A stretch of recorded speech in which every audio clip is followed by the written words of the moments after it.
Pare, nandiyan ba si Tino? Wala. Bakit? Anong kailangan nyo?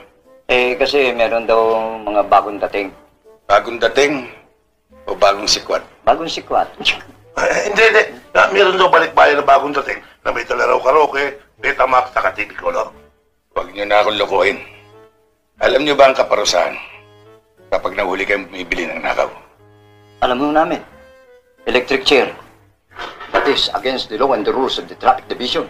Kanya yan tatandaan mo, ang pagnanakaw ay yan yung masamang bagay.